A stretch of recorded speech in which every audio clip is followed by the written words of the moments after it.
Good afternoon. First of all, of course, I'd like to acknowledge the traditional owners and custodians of the land on which we meet today, the Wurundjeri people of the Kulin Nation, and pay my respects to their elders, past and present, and anybody else connected with them who may be here today. So it's my pleasure to introduce Denise here, who's going to present her PhD thesis. She came to our lab from a master's with Andrew Webb, and did a nice job there with the mass spectrometry. So we set up quite an ambitious project to build on that mass spec experience. As Denise, I think, will touch on, it hasn't all been plain sailing, but in the end, she's been able to do what we're here to do, and that's using her data, formulate some testable hypotheses, and make some discoveries. So it was a really nice outcome. I also particularly want to acknowledge her supervisors, Jared and Najwa. They've really put in a lot of effort here, and I'm only here because Najwa, as you know, is very shy. And I also particularly want to acknowledge her committee members. It was Andrea Strasser, and particularly Sandra, the chair, and Keely have been really helpful and supportive. And I think it's a really great example of how the right committee, and I think Denise will echo that, can really help and support a PhD student throughout their PhD. And lastly, I want to say that Denise has been accepted for this Teachers for Australia course, and she starts in November, and I'm sure she's going to be a wonderful teacher, and we're going to get a very educational seminar right now. And that starts in November, so I think we should all wish her luck in her future career. So without further ado, thank you, Denise. Oh, thanks.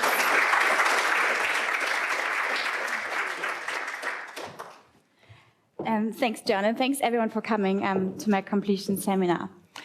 As we all know, cancer research is a very broad and complex field, and the work that I'm presenting today addresses some of the fundamental components of cancer research, one of which is the development of cancer models. Accurate cancer models are, we heavily rely on accurate cancer models, especially since we often try to mimic human disease in animals. And accurate cancer models allow us to study things like disease development and progression, but they're also great tools for the development of novel treatments. Understanding the mechanisms of treatments is another really crucial area. These days, many novel drug candidates are identified during large-scale chemical screens, where libraries of hundreds or even thousands of compounds are screened towards a certain output, such as their ability to induce cell death in cancer cells. Once such a candidate is identified, it's really important that we're trying to understand the molecular mechanisms that drive their action, so that we can further improve treatment, and also so we can identify potential patients that might be benefiting from those treatments. And lastly, a large number of pathways are involved in cancer biology. And even though we know a lot about those pathways, there's still many unanswered questions in those fields. So basic research is still really crucial for cancer research. During my PhD, I focused on acute myeloid leukemia. And in my first project, I tried to develop an AML model that reflects a particularly aggressive and treatment-resistant form of AML. For my second project, I tried to understand the molecular mechanisms behind the combination treatment of a SMAC together with a p38 inhibitor. And I wanted to understand the mechanisms of the synergistic killing by using phosphoproteomics. And lastly, since the cell death induced by this combination is dependent on TNF, I wanted to develop a tool that would allow us to address some unanswered questions in the TNF pathway by using CRISPR-Cas9 knock-in technology. However, during my talk, I will only focus on the first two projects. So what is AML, and why do we still need to study it? AML, as the name says, is a cancer that affects the myeloid compartment of the blood and bone marrow. It progresses really quickly, and many patients face a poor prognosis, with the 5-year survival rate overall being only 28%. However, for many patients, this can be a lot worse. AML is genetically a very heterogeneous cancer, and we know over 100 mutations that are associated with the disease development. those mutations often cause the generation of gene fusions fusion oncoproteins that involve hematopoietic transcription factors, and we often also find important signaling molecules being mutated. On the left here, we are seeing how normal hematopoiesis happens. We have hematopoietic stem cells that differentiate and give rise to a number of progenitors that eventually differentiate into the mature myeloid cells, such as macrophages and neutrophils. For the development of AML, it requires a succession of mutations. The first mutation, what we call founder mutations, happen generally in the hematopoietic stem cells. And because of their longevity, those mutations persist for a long time. I've mentioned here MLL fusion oncoproteins as prominent founder mutations because those are the ones that I'm going to focus on for the rest of my talk.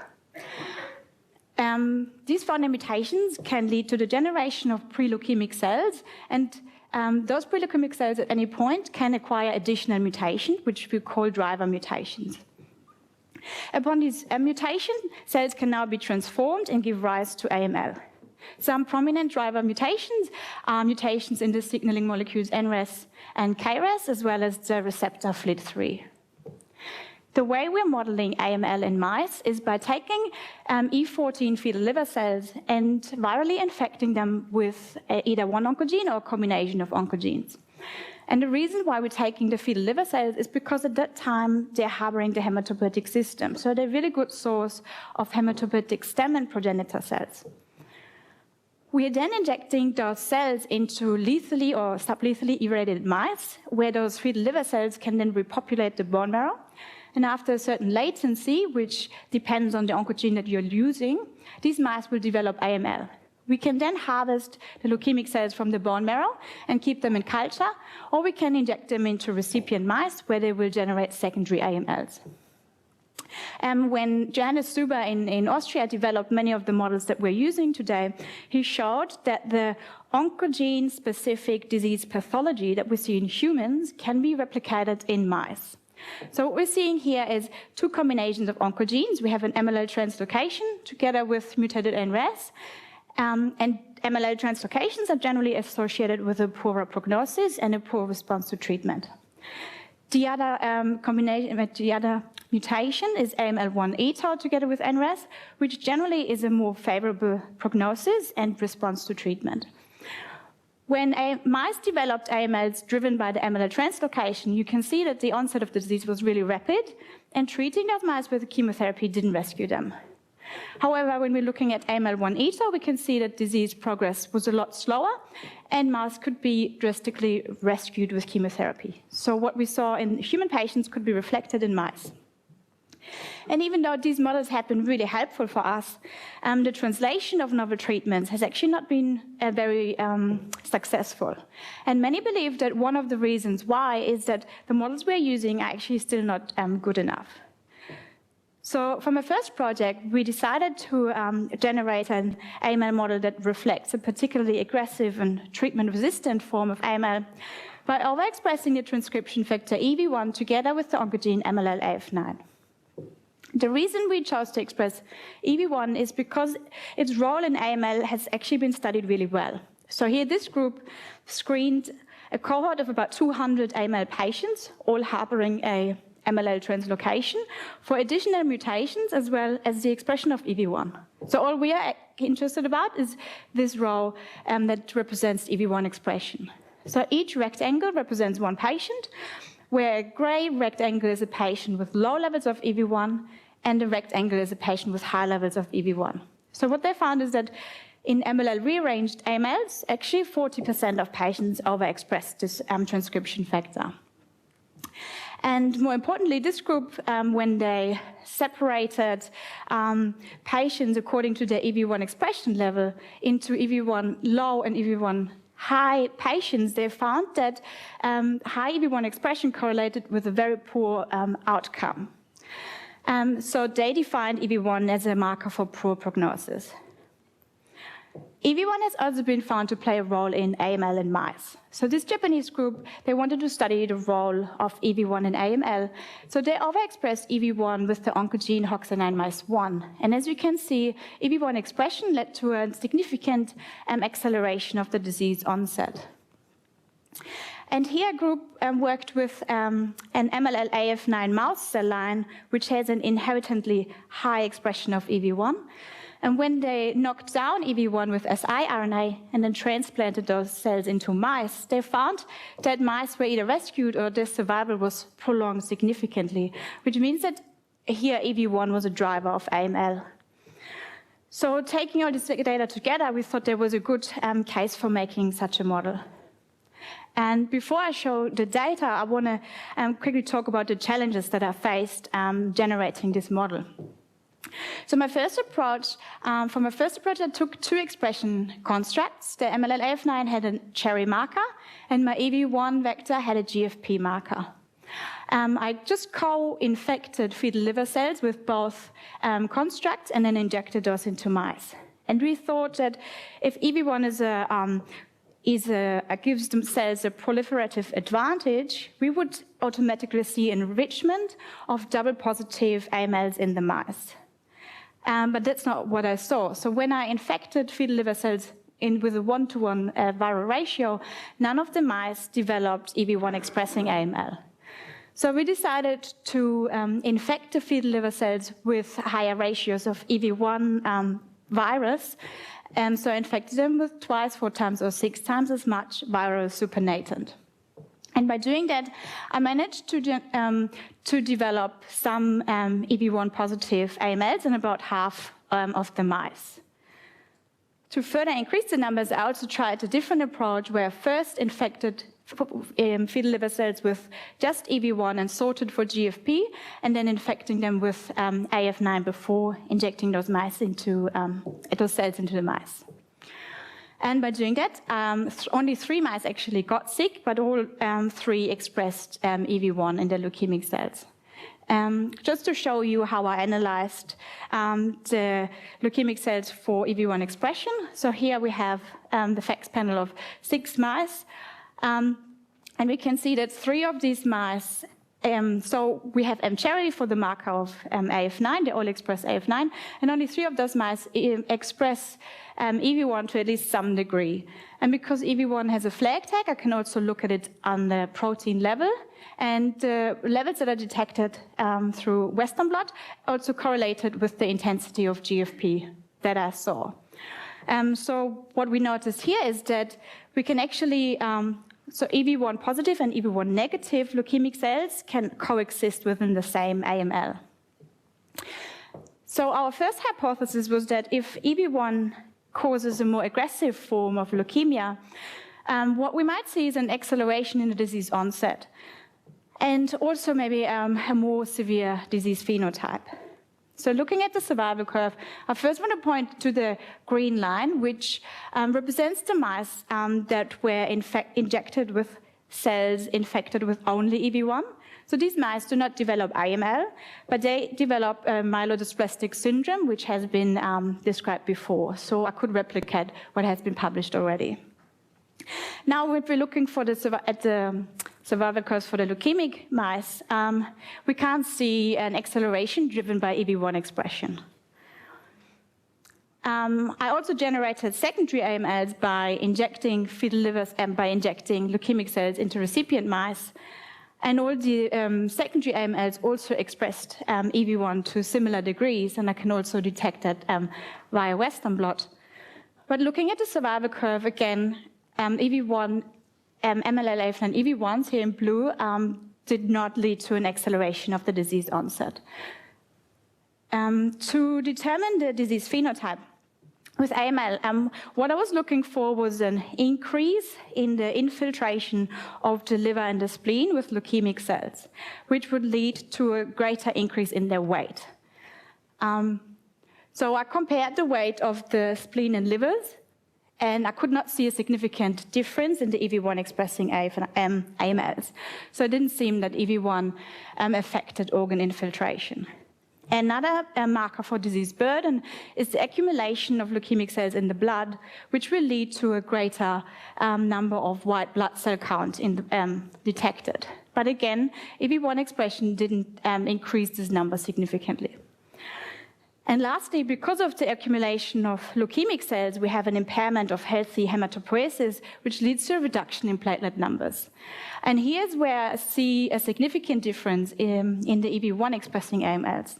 However, I also see that the EB1 only mice that develop myelodysplastic syndrome also have really low levels of platelets. So I couldn't conclude whether this observation is based on is driven from the AML itself, or if it's because of the expression of EB1 on its own.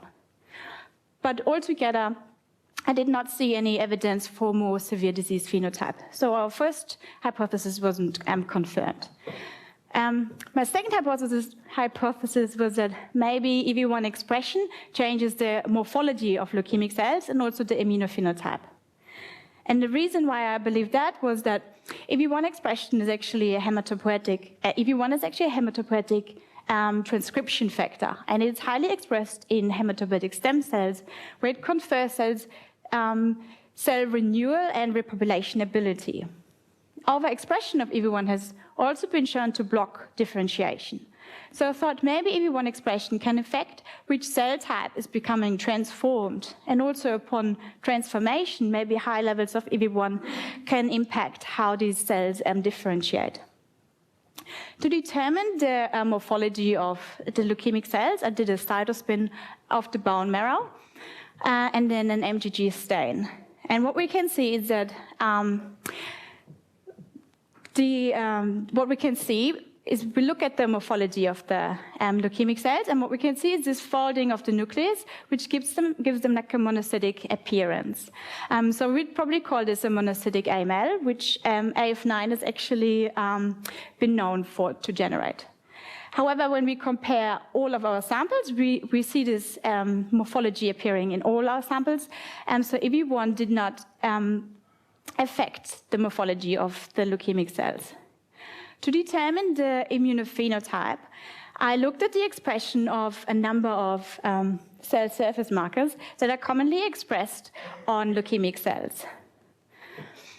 In our first panel here, I looked at the expression of MEK1 and GR1, and what we see is that within each group, we see slight differences, but we see the same differences in both groups. So, for example, these two AMLs had slightly smaller populations of MEK1, GR1 double positives compared to those three AMLs, but we see both patterns occurring in both groups. The same I saw for the macrophage marker F480, where we have two AMLs that had fewer cells expressing F480, while three of the AMLs had significantly higher levels, but we again saw both patterns occurring in both groups. And lastly, I looked at the expression of c-KIT, whose high expression is generally associated with a less mature immunophenotype. And I can see that three AMLs had expressed c-KIT on about 20% of their cells, while these two AMLs had slightly higher populations of c-KIT positives. So altogether, I didn't see that EB1 expression changed the immunophenotype. So again, this hypothesis was not confirmed. My last hypothesis was that maybe EB1 expression changes how the cells, at least in vitro, will respond to treatment. And I believe that because in human patients, EB1 expression has been shown to be associated with treatment resistance. So I treated the leukemic cells, the EB1 positive as well as the MLL-AF9 as a control, and with a number of treatments that we commonly use in the lab. I used the smegmatic and the smegmatic P38 inhibitor, and RRC, which is a chemotherapeutic agent. The first that you notice is that within the MLL-AF9 EB1 AMLs, the response to treatment was very heterogeneous. So we see these really large error bars. So I decided to look at the individual responses of each of these AMLs, which is shown here. If we now look at the response to smegmatic first, and we always compare it to the MLL-AF9 control, we can see that The orange and the dark pink AML are somewhat are a bit less or more sensitive to smegmatic, but this pink AML didn't seem to respond to the treatment. Looking at the combination treatment, which is a very potent killer of leukemic cells, we can now see that 2 of the EV1 positive AMLs are highly sensitive, while this pink AML is still resistant to the combination. And lastly, the response to the chemotherapeutic agent was interesting because now we only see this dark pink AML being sensitive to the treatment, while these 2 AMLs seem to be resistant. So we saw that, I gave it a tick because we saw that there was a heterogeneous response and some at least seemed to be resistant. And then thinking back to the Western blot and the FACS data, I saw that the EV1 expression levels within each AML can actually be very varying. So I thought that maybe there's a correlation between the treatment response and EV1 expression levels. So with the help of Eliza, I did a qPCR. And firstly, I showed that in my AF9 controls, they did not express any EV1.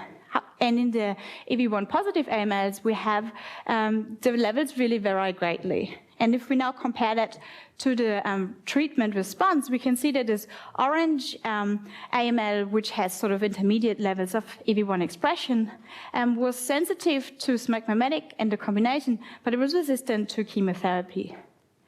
This light pink AML that has had by far the highest expression levels of EV1 was resistant to each treatment, while the dark pink EV1 AML was really sensitive to all the treatments.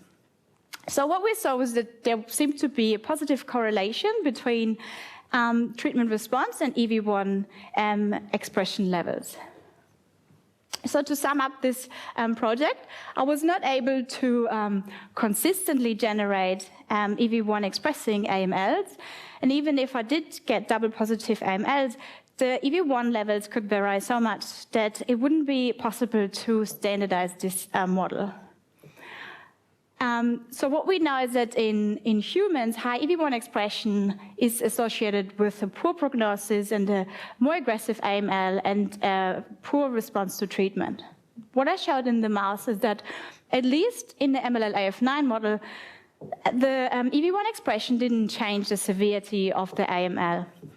But possibly there's other models that, where EV1 could have a greater effect. In terms of treatment response, I showed that at least in vitro, EV1 expression levels seem to correlate with treatment resistance. So that's at least similar to what we see in humans. As I said at the beginning, the prognosis for AML patients can be really poor, and over the last decades, this hasn't improved a whole lot. Even though there is some targeted treatments available now, for most patients, chemotherapy is still the only therapy available. So it's obvious that novel treatments for AML are really needed. A promising drug candidate in AMLs are the IAPs, or the inhibitors of apoptosis proteins. And there's a class of drug called the smegmametics, which can target the IAPs and either cause the degradation or inhibit them.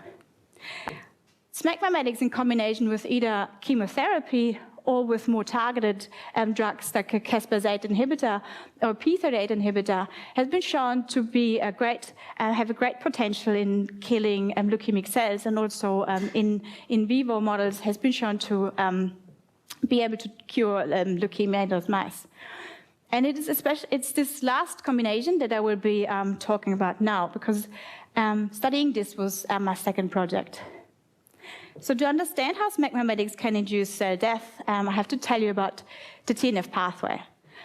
So upon binding of TNF to its receptor, we have a recruitment of a number of proteins, and for us, RIPK1 and the CIPs are of importance. CIPs can ubiquitinate RIPK1, which prevents RIPK1 from forming cell death-inducing complexes, and also leads to the activation of the canonical NF-κB pathway, which then signals for survival.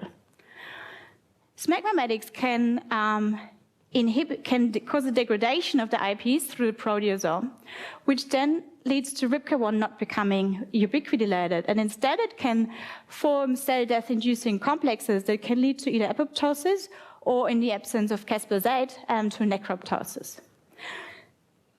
At the same time, depleting the CIPs leads to the activation of non-canonical NF-kappa B, which then increases TNF production, leading to more cell death. SMAC-mimetic alone can actually, is not able to kill all cells. And what Najwa found is that the MAP kinase P38 is actually able to also inhibit apoptotic and necroptotic cell death. And it does that by phosphorylating its substrate MK2, which in turn can phosphorylate RIPK1, preventing it again from forming those cell death pathways and cell death complexes. So inhibiting P38 then prevents MK2 from becoming phosphorylated, and in turn also prevents phosphorylation of RIPK1. And in combination with SMAC-mimetic, it leads to an increased cell death through apoptosis and necroptosis. And what we also see is a large increase in TNF production, which drives more cell death. So Najwa found that MK2 can phosphorylate RIPK1, and 2 phosphosites have been identified on RIPK1. She then generated a knock-in mouse where she mutated both phosphosites on RIPK1 to alanines, generating a RIPK1 that cannot become phosphorylated by MK2. So when I treat wild-type BMDMs with SMAC-mimetic alone, we get some cell death at the highest concentration, and inhibiting either P38 or MK2 on top of that increases the cell death significantly. When I now treat the RIPK1 mutants, so what we expect to see is that because RIPK1 cannot be phosphorylated by MK2, treating them with just SMAC-mimetic, we would expect to see a similar cell death as we see in the wild type in the combination. And that's exactly what I see. So this RIPK1 mutant is highly sensitized to killing through SMAC-mimetic. If now P38 and MK2 don't have another function through which they can inhibit cell death, treating them with the P38 or MK2 inhibitor on top should not increase cell death any further. But that's not what I see. When I treat them with the combination of MK2 or P38 inhibitor, we get a significant increase in cell death, which indicates that MK2 and P38 have an additional role through which they can prevent cell death. And understanding that mechanism was my second project, and I tried to do that using phosphoproteomics. So the workflow was I treated BMDMs with either SMAC-mimetic or the combination with the P38 inhibitor for 1.5 or 3 hours, analyzed the cells, digested the protein to generate peptides, and then enriched for only phosphorylated peptides. And then those samples were analyzed in the mass spectrometer. And we were then looking for proteins that were differentially phosphorylated across the treatments. So the first thing I did was making sure that I did everything right and my BMDM signaled the way we expect them to. So what we see after 3-hour combination treatment is cell death is starting to occur, which I could see in my samples. And I was also looking for the known signaling via Western blot. So we know that in the combination treatment, we get an increase in phosphorylated P38. And that's because probably the inhibitor locks P38 into its phosphorylated form. So I could see that. And what we also know is that the combination treatment after 3 hours causes the activation of the MAP kinases ERK and JNK, which I could also detect. So I was happy to process these samples further. So we then did, with the help of Laura and Sean Humphrey from Sydney, I did the phosphoproteomics. And looking at the phosphorylation status of the peptides, we can see that only about 5% of peptides that we detected were not phosphorylated. So it seemed that we had a really good enrichment for phosphorylated peptides. What does stand out, though, is that the majority of peptides was actually doubly phosphorylated, while you would probably expect the majority to only have one phosphosite. So it seems like this method favored doubly phosphorylated proteins, peptides. And so we detected about 1,800 phosphopeptides coming from 1,300 proteins. And then the bioinformaticians, so Alex and Connie, they did their magic, and they were so helpful. I don't think without them I'd be giving this talk, actually. But so the way this data is analyzed is the phosphorylation status of each of a peptide, the phosphorylation status in each treatment and replicate is determined, and an average is calculated. The phosphor status in each treatment is then compared to this average and color-coded, whether and color-coded in response to it. So that wasn't a very good explanation. So let's say it like that. If it's red, it means it's more phosphorylated than the average, and if it's blue, it's less phosphorylated than the average. I practiced it so well, but didn't come across. Okay, so we know now, blue less phosphorylated than the average, red more phosphorylated. And then you can generate heat maps like this, where we see all peptides that were differentially phosphorylated in the 1.5 hour time point. And what stands out here, for example, is that in the 1.5 hour combination, we see this majority of blue patches, which means that these peptides are less phosphorylated here. And the majority of those are probably P38 dependent, because upon inhibition of P38, we see a reduction of those phosphorylations. In the 3 hour time point now, it's a bit more balanced, and we see now this larger area of red, which might indicate pathways that are activated due to inhibition of P38. So what I looked for first was if I can detect my known targets. And I couldn't find all of them, which is normal for mass spectrometry. But I did find P38 as well as ERK1 to be significantly differentially phosphorylated. And most importantly, the signature, the phosphorylation signature, matched exactly what we see in the Western blot. So in the 1.5 hours Heckmann, we have no activation, and then in the 3 hour combination, that's when we see phosphorylated ERK and P38. And most importantly, the detected phosphosites are from their activation loops, and not just random sites. Okay, so that was great, and then I knew that I had a somewhat robust data set, but it was actually beginning to analyze this data was quite challenging, and I didn't exactly know where to start, because you have this list of 300 or so differentially phosphorylated proteins, and then the question is, what do you choose? What do you follow up? But Connie, she generated a few lists for me that were really helpful.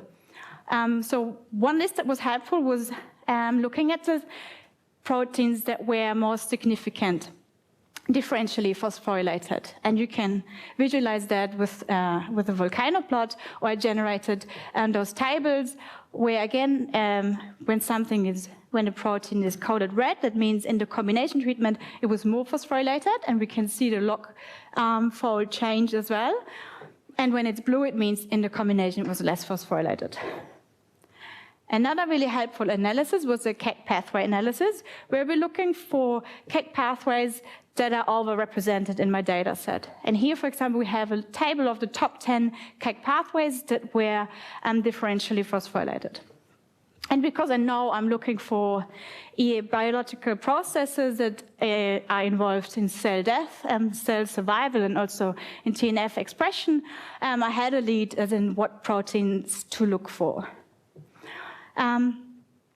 So through that, I got a list of what I think are interesting hits. And the first of those is BIM, which is a pro-survival protein.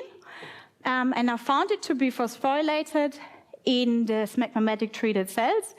So these phosphorylations appeared to be dependent on P38, because when I inhibited P38, I saw less phosphorylation happening. So these two pink phosphosites is what I detected.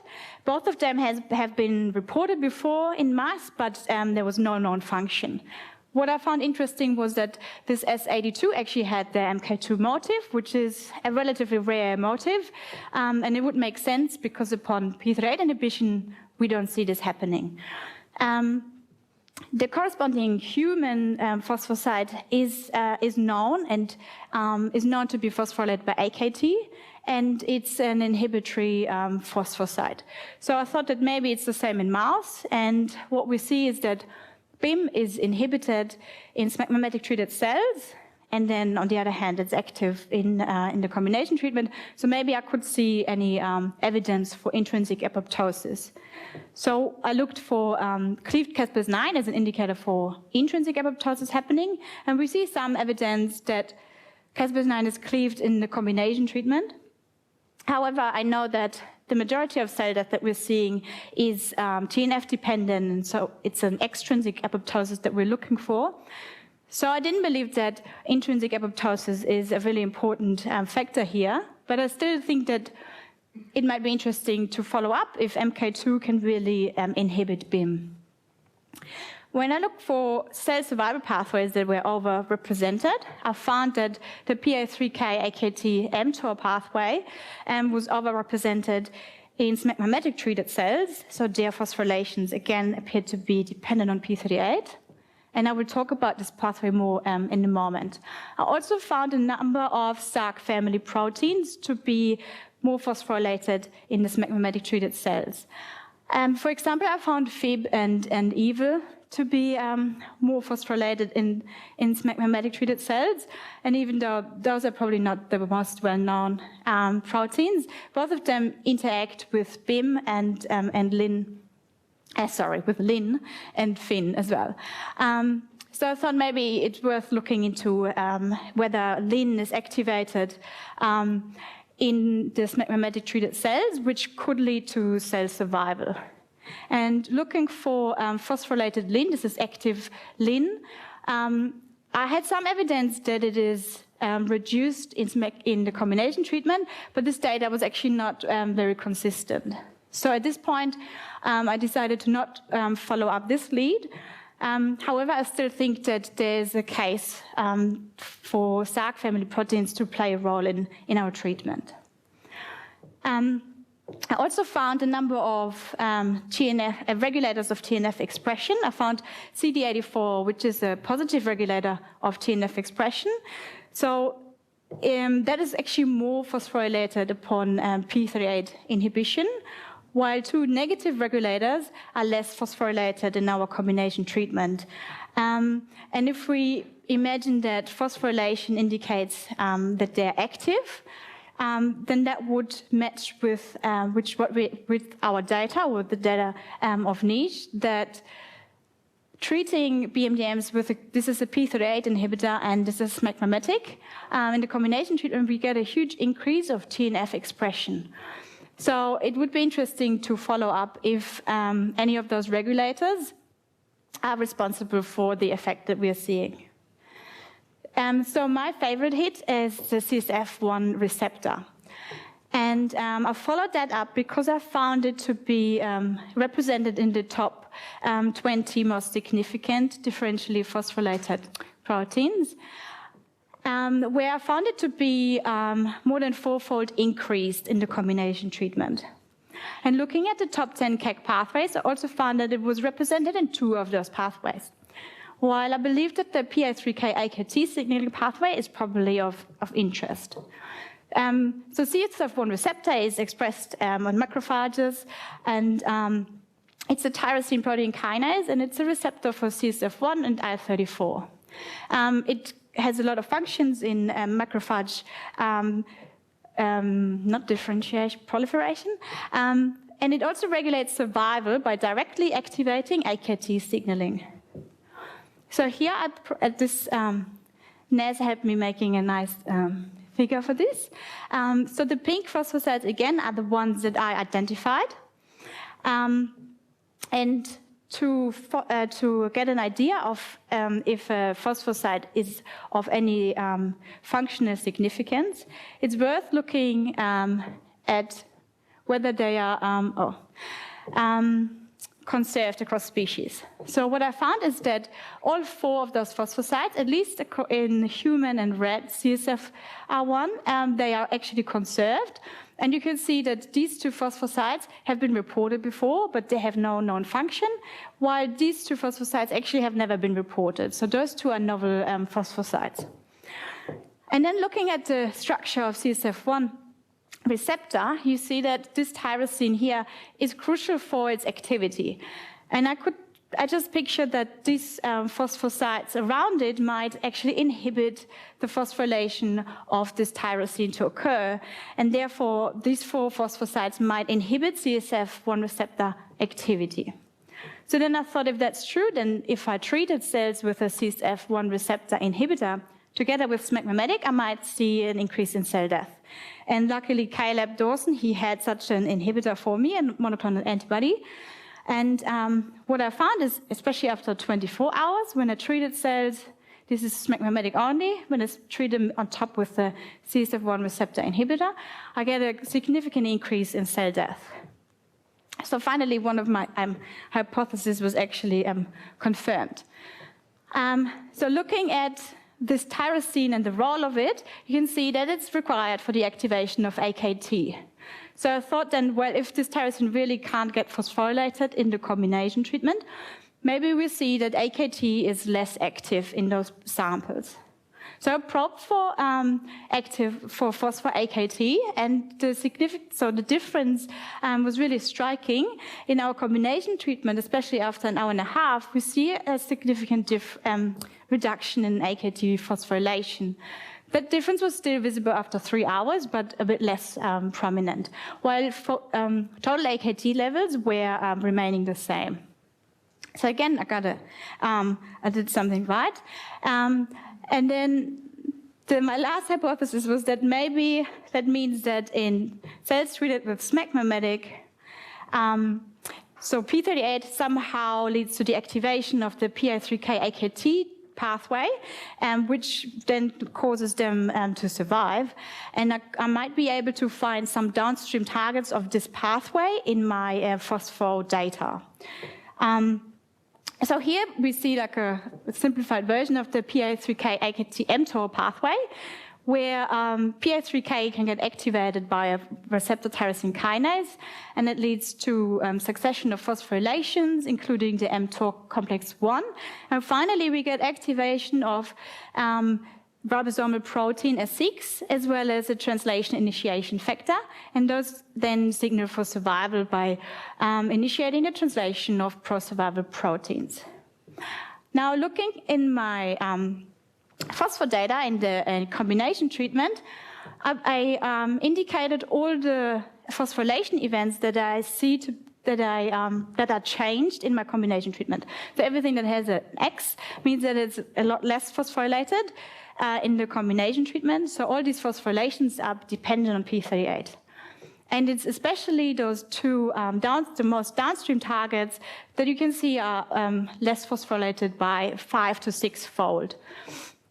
And at the same time, what I see is that this ITPKB, which is an inhibitor of AKT activation, is actually active in my combination treatment. So this might be, and it's also 5-fold the change.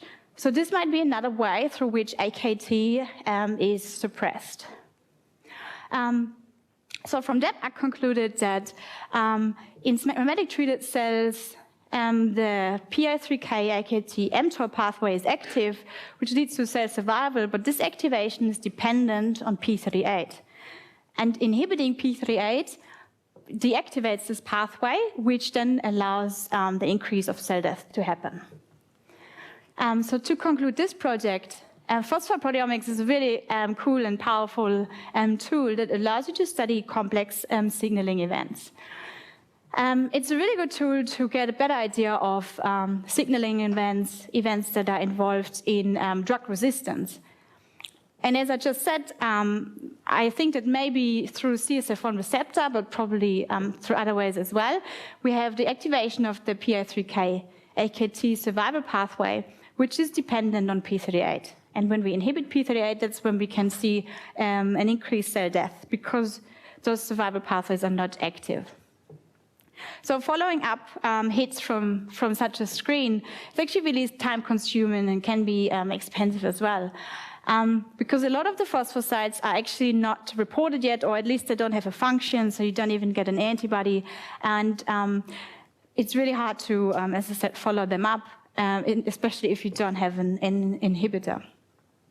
And that's when the tool like CRISPR-Cas9 knock-in in cell lines would be really great to have to quickly generate mutants. And I tried to develop such a technique through a number of approaches, and I found it's really tricky to do in cell lines still. Still, if anyone wants to talk about it, I had some success though. If someone wants to talk about it, I'm happy to. That leads me to my acknowledgements. Okay. As you can see, one thing that I'm really good at is asking people for help, because there's a lot of people on here. And I didn't even have spare. I had to. Okay, firstly, of course, my supervisors. John is probably the smartest person I've ever met, so it was really, what is the word? Inspiring. To work for him. It's just, yeah, seeing his brain at work is really incredible. And Najra was an amazing supervisor, so she's also super smart, very talented, very hardworking. But she's also actually really understanding and accommodating, and she was just amazing help, and yeah, the greatest support. Because during my PhD, I actually, oh God. Okay, I did struggle a lot at points of my PhD, and I had to take a longer break as well. And for a long time, I wasn't so sure if I would get to this point. And a lot of people helped me actually making it to here. So my supervisors were definitely a big reason for that. And Jared was really understanding and really helpful supervisor. I'm not sure if I'm more grateful for his support as a PhD supervisor or the fact that he introduced me to West Brunswick Football Club, because I can't decide. And Andrew Webb, of course, gives me all the access to the mass spectrometry facilities. My committee, as John already said in the beginning, was really special for me, especially Sandra. So she really went out of her way to support me, and there were often times when I thought, okay, that's like the end, I can't continue this. And I just had a coffee with her, and that just brought me back on my feet and made me believe in myself again. And it was, yeah, I can't thank her enough for that. There's so many people that helped me along the way, because who should I? So all the PhD students in the lab. Gabby was really good with all AML-related questions. Holly with histology stuff, and then Lynn, you can just ask her anything. She always helps you. My coffee partner, Valentine. God. The bioinformaticians, yeah, as I said before, they were so amazing, and I couldn't have done it without them. Ash was also really helpful with questions regarding AML. Laura, she actually did the the one, at least, that I showed the data from, she did that approach with me. And Simon was always there when I had to do effects that had more than 2 colors. Of course, the animal tags are always really good. Yeah, I think. Here. For Doug Hilton, actually, so when I had to take the break and when I thought, like, I don't know how to continue, I also had really good talks with Doug and Mani. And yeah, they were super supportive, and they're probably also a great reason why I finished actually in the end. And that's just to have a director of one of the best research institutes in the world to take his time for students that struggle was just really amazing, and speaks for the culture at WeHi. And the WeHi Wombats, of course. I mean, we, if you don't know, yeah. Oh, thanks. Yes. So, just recently, so 4 years in a row we won this, exactly the time that I've been involved with, so I'm not sure if that's a coincidence. And then, of course, my partner, he had to listen to this talk probably too many times, but thanks for your patience with that, even though you probably don't understand so much about it. And that's it. Okay, now you can ask questions.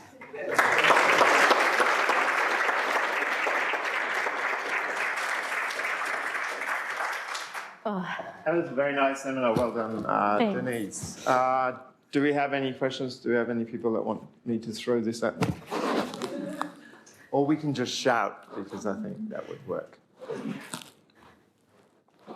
Davo. The experiments looking at CSF receptor, were those cells cultured in the presence of CSF, or was the receptor, you're hypothesizing the receptor was acting even in the absence of the ligand? Well, no, I didn't culture them with CSF. So I can't hypothesize on that how it would be. I mean, usually you'd expect CSF, of course, to cause the activation of the receptor. So I'm not sure So about that one. might be acting as a nidus for... Yes, because I also never found like the tyrosines being phosphorylated. I never found like the active version of it. So yeah, it's likely that, yeah, I'm not so sure, sorry. I'll have to look into that. Nima. Have you ever done that phosphoproteomic on TNF knocked out cells? Because some of the effect could be also TNF related. No, I didn't, because I was glad that I got a data set that I could work with in those wild-type BMDNs. So, is Rune, do we do TNF knockout? No, it's okay. He's the expert of the phosphoproteomics. But no, I didn't. I only did it with wild-type BMDNs. Because that would just also add an extra layer on top of it, right? Because we're already looking at cells treated with one drug compared to 2 drugs. So then if you also have a knockout, that would add just to the complexity. Okay. Do you have a good feeling as to why you had problems getting the double positive retrogenic ones? Is the graph lymph node, or are they interfered with sometime during hematopoiesis? Yeah, so I'm not sure about that. If maybe EV1 is actively repressed in the cells, because what I sometimes found, when they only expressed low levels of EV1, when you had them in culture for a bit, they lost the EV1 expression. So I believe that there's some mechanism of repressing the expression. Usually when we add like a driver mutation, you get just an automatic enrichment, and you will always, 100% of the time, you will have double positives. So either EV1 is probably not such a driver, and at the same time, yeah, maybe it does get repressed as well. A bit more the double phosphorylation site or the single phosphorylation sites in the mass spectrometry. So do you think that this technique just failed to identify or purify single phosphorylated sites? Or, so let's go with that one for the start and then. So the theory is that it just physically favors doubly phosphorylated, that it has a higher affinity for those. But I know I was also thinking maybe the treatment that we're looking at, which is because I mean a lot of proteins do get activated by 2 phosphorylations. But I wouldn't expect it to make up 1,300 or so proteins that I would still think that it's just a technical Just think thing. it's a technical, it just favors that. Yeah. And so obviously that's a small peptide where the phosphorylation sites are very close to each other. Yeah. Usually. Assay. So was there did you dig down any deeper into that and discover whether they were the same phosphorylation motif, or whether they were really distinct? No, you could get anything, like we could get phosphopeptides where the phosphosides are really close, or they were like 10 or more amino acids apart, and so there didn't seem to be a pattern there. No. Yeah, just like the more the better. Denise, when you started showing your phosphoproteomics data in the heat map, I think you said that each treatment was up or down relative to the average of all treatments. Yeah. So it would seem a little bit more intuitive to compare that to untreated or to a single standard treatment. So I was just wondering, is there a practical reason why that was chosen, and would a different comparison give you perhaps a unique view that revealed different kind of details?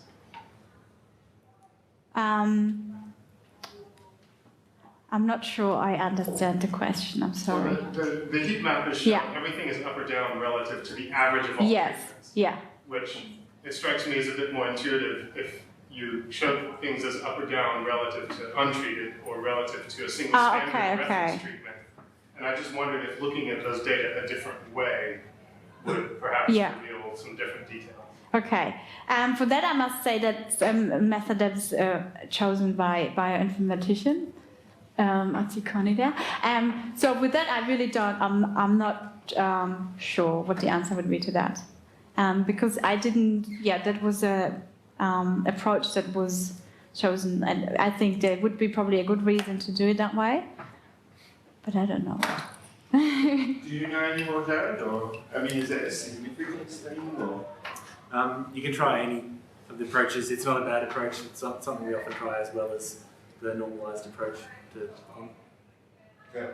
I thought it was more unbiased to do it that way, but Yeah, I guess it's just a matter of how you think about the comparison. Yeah. Looking at the data. yeah. It's hard for me to think about an average of 4 different treatments as a reference. Okay, yeah. Final difficult question. No, easy one. You handled the easy ones. Okay. Okay, it simply remains to thank Denise for an excellent seminar and, as I said, wish you luck in the future. Thank you.